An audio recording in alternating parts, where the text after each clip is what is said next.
Alright then. Well, I was hoping for a really long time I would not have to make this video, but it is August 26th as of recording this, and Top Thrill 2 was announced to be closed for the season 3 days ago now. And yeah, I was hoping for a long time I wouldn't have to make this video, and I really don't want to make this video, but then again I do, because I feel like people always say, oh, you should not be as hard on Cedar Point as there's zamperla, and I don't see why I shouldn't be. This is a mess up that cannot, this is a massive mess up. And this just can't happen. This really just can't happen. With a ride with a history of being unreliable, having a ton of downtime, and even having a severe accident, which severely changed someone's life forever, and you have something like this happen, where it opens for 6 days, and then closes down for the rest of the season, and how, one thing, first off, of a ride coming off of a major accident, how do you expect the GP to take this and think, oh, I rode this ride, what if it wasn't safe? Or was this even safe when I rode it? Or maybe I don't want people going on, maybe I don't want to go on this, like when it reopens, what if it's not safe? That's another thing that people will think, GP will think that, and now this ride already has a stigma of having really bad downtime, and it's open for 6 days and closed for the rest of the season. So now you go to 2025, where it might not, there's not a guarantee that it reopens at the beginning of 2025. In their statement, it doesn't say anywhere that it will reopen 2025. It says they're hoping to get open by 2025. So, I don't know. Right now, it's just a massive disaster. And yeah, this is not scripted, by the way, so if I'm like kind of messing up a bit, I don't have a script and I'm kind of just talking. But yeah, I really didn't want to make a TT2 rant video because I rode it and it's one of my favorite rides I've ever rode. Like, this thing's incredible. I'm wearing a Top Thrill 2 shirt right now, actually. I'm wearing the Top Thrill 2 shirt that I got on Pass Roller Preview Day, which is the only time I rode it. So, I got to ride it once, and I'm upset that I can't ride it more, and I can't compare it as much to the original, but I'm upset for the people who didn't get to ride it in the first place. Like, this ride, it's been 3 years since anyone has really been able to ride Top Thrill, any Top Thrill. It took 3 years for it to open up, which, yeah, accident happened, planning, construction, then opens. And then it's down another year. So, it'll be 4 years. 4 years in between the time where these two rides were even open, and just something like this happening is just unacceptable. Like, this just can't happen. So I'm just gonna say that I don't blame Cedar Point or Zamperla specifically. I blame both of them equally for this. So like, if you're saying, oh, Zamperla's getting too much hate or Cedar Point's getting too much hate, I think all the hate is perfectly justified right now. Like, you just can't mess this ride up like that. You just can't do it. And I blame Zamperla. One, obviously they messed it up. It's their fault that all this stuff happened in the first place. And people saying, oh, Cedar Point shouldn't have picked them. Yeah, I 100% agree with that. Cedar Point should not have picked Zamperla. Cedar Point shouldn't have picked Zamperla. And it just shouldn't have happened.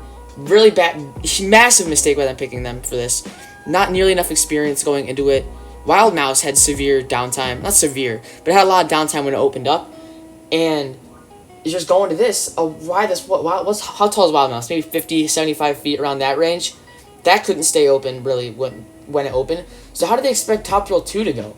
Like, Zamperla's tallest coaster wasn't even close to being halfway the height of Top Thrill 2. So how do they expect them to debut these prototype trains on a ride that, one, was a prototype in the first place, and was down a lot because it was a prototype? Let's replace it with another prototype. Let's replace it with prototype trains, prototype launch, and all this other stuff, and expect things to go well. And that's where Cedar Point, like, insanely messed up here. Like, with a ride of this scale, with a ride this popular and infamous, well, and popular, well, I already said that, but with a ride of this scale and profile, you just can't mess up like this. You really just can't. And they chose the wrong manufacturer.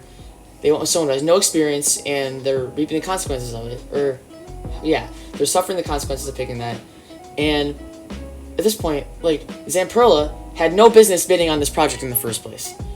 Like, I don't know what in the world they were thinking, going with their prototype trains on the second tallest coaster in the world and the third fastest coaster in the world. I don't know what they were thinking with that one. So, they had no business bidding on it. And when they did, they messed up everything. So, like, I don't get anyone that's saying that there's too much hate for Zamperla going on and people are talking bad on them too much, because I don't see enough of it. I see people defending Zamperla right now, and I don't know how you can defend Zamperla or Cedar Point. Like, this is just a mess up of probably the largest scale. This might be the most messed up coaster opening, just one of the most messed up ever. Like, this is one of the biggest fails. Yeah, and even if it gets back up and running reliably, will it be fail? No. Right now, is it a fail? 100%. Like, it was open for 6 days, not considering the past solar preview days and all the previews. So maybe it wasn't the biggest fail because it actually opened, but I don't get how it just goes from January all the way on, and all of a sudden after the park opens, this stuff gets caught. So, one, that's a massive issue, and two, from what I've heard, the trains were supposed to be lighter. Lightning trains were supposed to be lighter than the original trains, and they turned out to be heavier, and they were flying over the top hat way faster. So, reports are going around saying that the top hat's damaged. And if the track's damaged, okay, that could be done probably in time for 2025. I don't know how much of the process of that would go, but that could be done. Maybe it won't open directly with the park. Maybe it'll open like a few weeks later. But if that's all that needs to happen, then that's fine. But if the supports are damaged, from what I've heard from maybe like one person, I don't know how reliable that is, but you see the supports are corroded. Like, they're corroded. If you've seen the one that they drilled into, it's not looking that good. It's really not looking that good. And if the supports have to be redone, then this thing is not, this thing might not even open 2025, and this thing might even just get torn down. So I don't think that's actually going to happen. Like, that's just the worst case scenario. So chances of that happening are slim. Supports are probably fine, but most likely they're fine. So I don't think that's going to happen, but that's certainly a chance of that happening. And I think seeing the top hat retract at this point I could see that happening 100% at this point. With, like, putting brand new trains on 20-year-old track, I feel like this stuff should have been expected in the first place to happen. And you're saying, oh, but Intamin didn't want to do this and stuff, and they didn't really want to go with a swing launch or whatever. They wanted to extend the layout, and Cedar Point didn't want that. I see if Cedar Point didn't want that, but what if there's a reason Intamin didn't pitch that? What if Intamin realized that this ride concept wasn't a good idea? I hope that's not the case, because I hope this thing can get back up and running for next year smoothly, and that's what I think everyone's hoping for. I don't think there's no one right now that wants to see this ride fail even more than it already has. So I'm just saying, like, it's just been a long video of me complaining, and I didn't want to have to make this video that badly, but I feel like now I've thought about it for a few days. I was like, yeah, it's time to make the video. So I just feel like the main issue. So one, obviously the trains. The trains are the biggest issue of the whole ride. They kind of messed up the whole thing. And this was the train that they were saying was going to be the best train in the world. And the main selling point, I think, for Cedar Point of this ride was the trains. And it turned out to be the biggest fail. So Zamperla had no business bidding on this project at all. Cedar Point had no business taking them.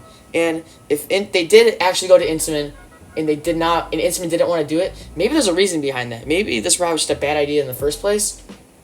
And maybe it just wasn't.